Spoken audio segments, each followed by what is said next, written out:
কল্পনা করুন তো, রাতের একদম অন্ধকার আকাশে একটা সাধারণ মিসাইল মানে তীব্র গতিতে ধেয়ে আসছে। রাডারে তাকে দেখা যাচ্ছে শুধু একটা মাত্র বিন্দু হিসাবে। কিন্তু আহ, লক্ষ্যবস্তুর ঠিক কাছাকাছি আসতেই হঠাৎ করে মাঝ আকাশে ওই একটা মিসাইল ফেটে ৪৮টা সম্পূর্ণ আলাদা ওয়ারহেডে ভাগ হয়ে গেল। বাপরে। হ্যাঁ, এবং প্রতিটি ওয়ারহেড ভিন্ন ভিন্ন দিক থেকে বৃষ্টির মতো আছড়ে পড়ল। শ্রোতারা হয়তো ভাবছেন এটা কোনো সায়েন্স ফিকশন মুভির দৃশ্য, কিন্তু গত ২৮শে ফেব্রুয়ারি থেকে শুরু হওয়া সংঘাতের সময় ইসরায়েলের হাইফা বন্দরের ঠিক এই দৃশ্যটাই দেখা গেছে। একদম ঠিক এই ঘটনাটাই ঘটেছিল।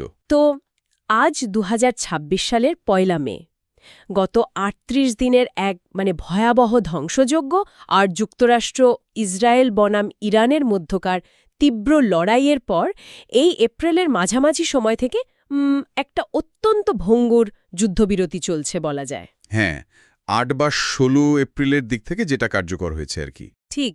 তো আমাদের আজকের এই গভীর বিশ্লেষণে বা ডিপ ডাইভে সবাইকে স্বাগত। আমাদের হাতে এখন আছে IWS বা institute for the study of ওয়ারের রিপোর্ট, বিশ্বব্যাংকের কিছু অর্থনৈতিক পূর্বাভাস আর রণাঙ্গন থেকে আসা বেশ কিছু তথ্য। আমাদের আজকের মিশন হল এই তথ্যের স্তূপ থেকে সংঘাতের পেছনের আসল চিত্রটা বের করে আনা। কারণ এটা তো শুধু বোমা বর্ষণ বা সামরিক সংঘাতের গল্প না। একদমই না। এটি আসলে বৈশ্বিক অর্থনীতির শ্বাসরোধ হওয়ার এবং একটি দেশের অভ্যন্তরীণ নেতৃত্বের চরম দ্বন্দ্বের গল্প। হ্যাঁ, এবং এই যে যুদ্ধবিরতির কথা বলছিলেন, এটা আসলে একটা সাময়িক নীরবতা ছাড়া আর কিছুই না। এটা যে কোনো মুহূর্তে ভেঙে পড়তে পারে। আমরা যদি গত ৩৮ দিনের ধ্বংসযজ্ঞের দিকে তাকাই, তাহলে দেখব প্রথম আঘাতটা ছিল একেবারেই একপেশে, অভাবনীয় রকমের বিধ্বংসী। তাই তো? ঠিক তাই। যুক্তরাষ্ট্রের ওই অপারেশন এপিক ফিউরি আর ইসরায়েলের অপারেশন রোরিং লায়নের মূল লক্ষ্যই ছিল ইরানের প্রচলিত কনভেনশনাল সামরিক কাঠামোর মেরুদণ্ডটা একেবারে গুড়িয়ে দেওয়া। আর এই যৌথ হামলার তীব্রতা এতই বেশি ছিল যে মাত্র কয়েক সপ্তাহের মধ্যে ইরানের প্রায় ৮০% আকাশ প্রতিরক্ষা ব্যবস্থা বা এয়ার ডিফেন্স সিস্টেম ধ্বংস হয়ে গেছে। ৮০%? তার মানে তো আকাশসীমা পুরোপুরি অরক্ষিত। হ্যাঁ, তাদের রাডার বা মিসাইল ইন্টারসেপ্টরগুলোর প্রায় সবই এখন অন্ধ। শুধু তাই না, নৌবাহিনীর প্রায় ৯০% এবং মিসাইল নিক্ষেপের ৮০% ফ্যাসিলিটি ধ্বংস করা হয়েছে। এই বিপুল ধ্বংসযোগ্যতার মাত্রাটা কতটা গভীরে পৌঁছাতে পারে সেটা একটা পরিসংখ্যান দেখলে আরও পরিষ্কার হয়। শুধু তো সামরিক অবকাঠামো না, ইরানের শীর্ষ নেতৃত্ব কিন্তু নজিরবিহীনভাবে আঘাতপ্রাপ্ত হয়েছে। হ্যাঁ, তাদের সর্বোচ্চ নেতা আয়াতুল্লাহ আলী খামেনি। ঠিক, তিনি নিহত হয়েছেন। সাথে IRGCর শীর্ষ কমান্ডার মোহাম্মদ পাকপোর সহ আরও বেশ কয়েকজন নীতি নির্ধারক প্রাণ হারিয়েছেন। আর সাধারণ মানুষের প্রাণহানির সংখ্যাটাও কিন্তু শিওরে ওঠার মতো। মোট নিহত ৩,৩৭৫ জন। হ্যাঁ, কিন্তু এর মধ্যে সবচেয়ে মর্মান্তিক জায়গাটা হলো চিকিৎসা ব্যবস্থার উপর আঘাত। যারা জীবন বাঁচাতে ছুটে যান সেই চিকিৎসা কর্মীদের মধ্যে ১১৮ জন আহত হয়েছেন এবং ২৬ জন নিহত হয়েছেন। এটা খুবই দুঃখজনক একটা বিষয়। সত্যি তাই। এই তথ্যগুলো দেখলে একটা চমৎকার উপমা দেওয়া যায়। ইরানের বর্তমান প্রচলিত সামরিক ব্যবস্থাকে এখন ছাদবিহীন একটা ঘরের সাথে তুলনা করা যেতে পারে। ছাদবিহীন ঘর? হ্যাঁ, যা আকাশ থেকে পুরোপুরি উন্মুক্ত। এখন আপনার কাছে আমার প্রশ্ন হল, তাদের রেগুলার ফোর্স বা প্রচলিত সামরিক বাহিনী যদি এতটাই ধ্বংস হয়ে থাকে, তবে যুক্তরাষ্ট্র কেন এখনও ইরানকে এত বড় একটা হুমকি হিসাবে দেখছে? খুব সুন্দর একটা প্রশ্ন করেছেন। আসলে প্রচলিত সামরিক কাঠামোর পতন মানেই কিন্তু ইরানের সামরিক সক্ষমতার চূড়ান্ত পতন নয়। আচ্ছা। সামরিক বিশ্লেষকরা খুব ভালো করেই জানেন যে ইরানের আসল শক্তি কখনোই তাদের ওই দৃশ্যমান রেগুলার আর্মির মধ্যে ছিল না। তাদের শক্তিটা লুকিয়ে আছে অপ্রতিসম বা অ্যাসিমেট্রিক সামরিক সক্ষমতার মধ্যে। একটু থামাই আপনাকে। ভূপৃষ্ঠের উপর যখন প্রায় সবকিছু ধ্বংস হয়ে গেছে, তখন এই অপ্রতিসম যুদ্ধটা তারা কোথা থেকে পরিচালনা করছে? মাটির নিচ থেকে। আন্ডারগ্রাউন্ড থেকে? হ্যাঁ, বছরের পর বছর ধরে ইরান মাটির কয়েকশো ফুট গভীরে বিশাল সব সাবটেরিনিয়ান ফ্যাসিলিটি বা সামরিক কারখানা তৈরি করেছে। এগুলো সাধারণ স্যাটেলাইট বা বোমার নাগালের একদম বাইরে।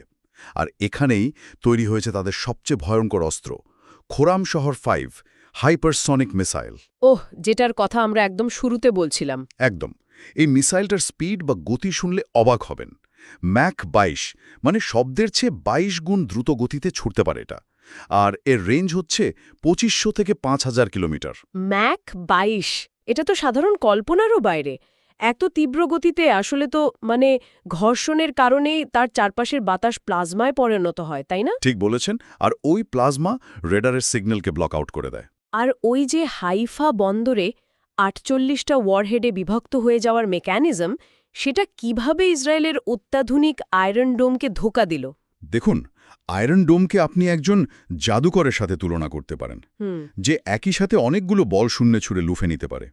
কিন্তু একটা বড় মিসাইল যখন হঠাৎ 48টা ছোট ওয়ারহেডে ভাগ হয়ে যায়, তখন জাদুকরের দিকে যেন একমুঠো মার্বেল ছুঁড়ে মারা হয়। ঠিক তাই। আয়রন ডোমের ট্র্যাকিং সিস্টেম একসাথে এতগুলো টার্গেট ক্যালকুলেট করতে গিয়ে ওভারলোড হয়ে থমকে যায়। ফলে ওই ওয়ারহেডগুলো আঘাত হানতে পারে। আর শুধু মিসাইল না, মাটির নিচের ওই কারখানায় কামিকাজে ড্রোনের অন্তত 14টা ভেরিয়েন্ট তৈরি হচ্ছে। বাপরে, 14টা ভ্যারিয়েন্ট! আর এই প্রযুক্তির পাশাপাশি হরমুজ প্রণালীতে সমুদ্রযুদ্ধের যে কৌশলটা আমরা দেখছি, সেটাও তো সমানভাবে ভয়ঙ্কর। হ্যাঁ, সেখানে তারা ভাসমান মাইন বিছিয়ে রেখেছে। মাইনগুলো দেখতে নাকি ফুটবলের মতো, তাই না? ঢেউয়ের সাথে ভাসে, কিন্তু সামান্য স্পর্শ লাগলেই বিরাট বিস্ফোরণ। এর সাথে যুক্ত হয়েছে স্পিডবোটের বহর। এক একটা ছোট স্পিডবোটে 24টা পর্যন্ত মিসাইল থাকে। হ্যাঁ, অ্যান্টি-শিপ মিসাইল। হ্যাঁ, আর বিশ্লেষকরা তো বলছেন মাত্র 2টো স্পিডবোট একসাথে আক্রমণ করে যে কোনো মার্কিন এয়ারক্রাফট ক্যারিয়ার ডোবাতে সক্ষম। হ্যাঁ, ওই সোয়ার্ম বা ঝাঁক বেঁধে আক্রমণ করার কৌশল আর কি। ঠিক এই কারণেই পেন্টাগনের সেন্টকম বা সেন্ট্রাল কমান্ড ওই অঞ্চলে একটা লৌহ কঠিন নৌ অবরোধ জারি করেছে। আমরা দেখেছি তারা ইতিমধ্যে 39টা জাহাজ ঘুরিয়ে দিয়েছে। আর স্ট্রিম এর মতো খালি ট্যাঙ্কারগুলো তো ভাসছে সাগরে, কারণ বন্দরে ভিড়তে পারছে না। এখানে আমি একটা যুক্তি খণ্ডন করতে চাই বা পুশব্যাক করতে চাই। হ্যাঁ, বলুন। একদিকে মার্কিন নৌবাহিনীর কঠোর অবরোধ, অন্যদিকে ইরানের স্পিডবোট আর মাইন।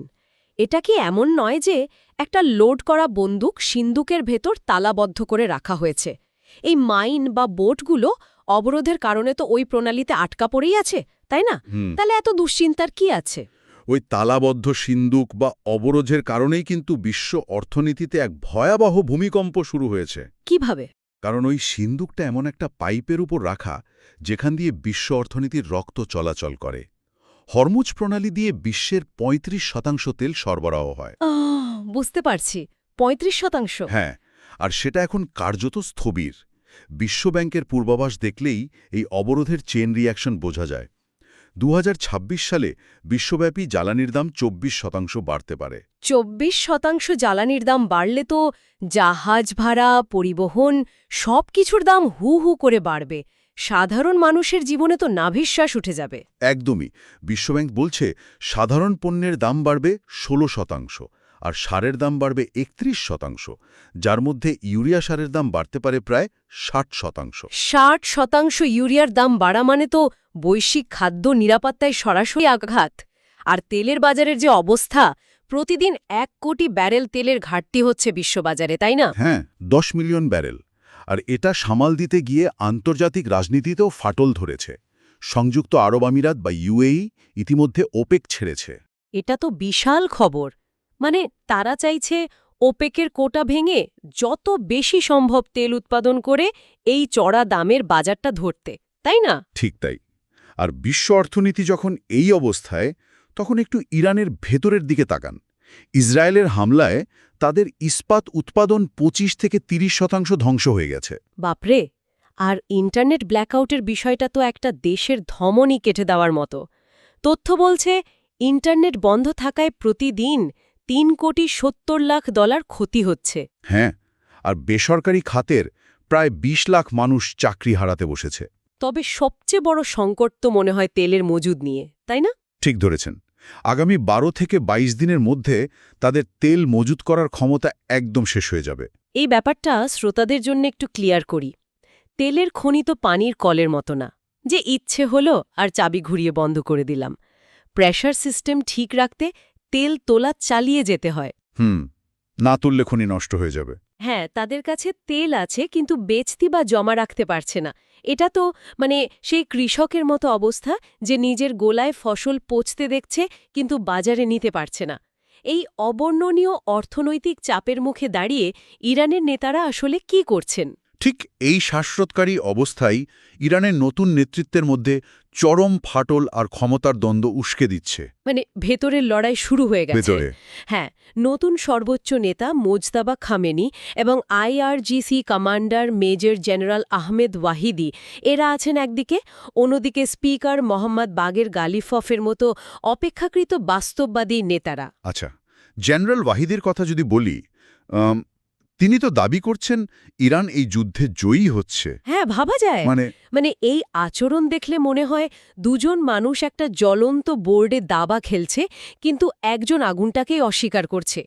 তিনি কি সত্যি বাস্তবের বাইরে বাস করছেন, নাকি ট্রাম্পের উপর থাকা চাপগুলোর কথা ভেবে এটা তার একটা কৌশলগত ব্লাফ? তিনি তো ৩ ধাপের একটা প্রস্তাবও দিয়েছে। হ্যাঁ, প্রস্তাবটা পুরোটাই অবাস্তব। তিনি বলছেন, প্রথম ধাপে যুক্তরাষ্ট্র যুদ্ধ শেষ করবে, দ্বিতীয় ধাপে সব অবরোধ তুলবে এবং হরমুজে ইরানকে টোল আদায়ের ক্ষমতা দেবে। আর তৃতীয় ধাপ? এরপর নাকি তারা পরমাণু আলোচনা করবে। স্বাভাবিকভাবেই ডোনাল্ড ট্রাম্প এটা প্রত্যাখ্যান করেছেন। অবশ্যই, যুক্তরাষ্ট্র তো চাইছে ২০ বছরের ইউরেনিয়াম সমৃদ্ধিকরণ স্থগিতাদেশ, আর ইরান দিচ্ছে মাত্র ৫ বছর।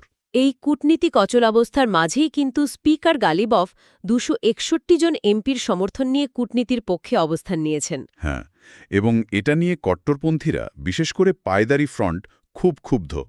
কিন্তু supreme national security council SNSC সতর্ক করে দিয়েছে। কি বলেছে তারা? তারা বলেছে, আর ৬-৮ সপ্তাহের বেশি এই অবরোধ চললে দেশে ব্যাপক গণবিক্ষোভ শুরু হতে পারে। মানুষ তো না খেয়ে আদর্শ গিলবে না। একদমই তাই। আর আমরা যদি মার্কিন রাজনীতির দিকে তাকাই, সেখানেও কিন্তু নিরপেক্ষভাবে দেখলে বেশ কিছু ঘটনা ঘটছে। আজ ১ মে ডোনাল্ড ট্রাম্পের যুদ্ধ চালিয়ে যাওয়ার আইনি ক্ষমতার শেষ দিন, তাই না? ওয়ার পাওয়ার্স রেজলিউশনের মেয়াদ আজ শেষ হচ্ছে। হ্যাঁ, আর মার্কিন সিনেটে ডেমোক্রেটদের আনা সেনা প্রত্যাহারের প্রস্তাব বাতিল হয়ে গেছে। যুদ্ধ নিয়ে সেখানেও বিভাজন স্পষ্ট। ঠিক। আর যুদ্ধের মাঠের একটা অদ্ভুত তথ্য দিই। লেবাননে হিজবুল্লাহর FPV ড্রোন ঠেকাতে ইসরায়েল কি ব্যবহার করছে জানেন? কি? শটগান এবং নেট, সাধারণ জালের ব্যবহার। কোটি ডলারের প্রযুক্তির বিপরীতে সস্তা ড্রোন ঠেকাতে জাল, বাপরে! তো আমরা যদি আলোচনার একদম সারসংক্ষেপে আসি, প্রচলিত যুদ্ধ হয়তো সাময়িকভাবে থমকে আছে, কিন্তু অর্থনৈতিক এবং স্নায়বিক যুদ্ধ এখন চরম শিখরে। হ্যাঁ, এবং এটা সারা বিশ্বকে ভোগাচ্ছে। একদম। তবে আজকের এই গভীর বিশ্লেষণের একেবারে শেষে আমরা শ্রোতাদের জন্য নতুন একটা ভাবনার উদ্রেককারী বিষয় তুলে ধরতে চাই। মে মাসের মাঝামাঝি সেই ইভেন্টটার কথা বলছেন তো? হ্যাঁ, মে মাসের মাঝামাঝি ডোনাল্ড ট্রাম্প চীনে গিয়ে শি জিনপিংয়ের সাথে দেখা করবেন। এটা খুবই ক্রুশিয়াল একটা মিটিং। কারণ চীন হল ইরানের ৮০ থেকে ৯০% তেলের ক্রেতা। তাই শ্রোতাদের সবার মনেই হয়তো প্রশ্ন জাগতে পারে, এই বিশাল সংকটের চূড়ান্ত ভাগ্য আসলে ওয়াশিংটন বা তেহরানে নয়, বরং বেইজিংয়ে নির্ধারিত হতে যাচ্ছে কিনা? সত্যি ভাবার মতো বিষয়। সামরিক বোমাবর্ষণ যা করতে পারেনি, অর্থনৈতিক কূটনীতি কি সেই কাজটাই করতে পারবে? এই প্রশ্নটি নিয়ে শ্রোতাদের নিজেদের মতো করে ভাবতে বলে আজকের এই আলোচনা আমরা এখানেই শেষ করছি। বিদায়।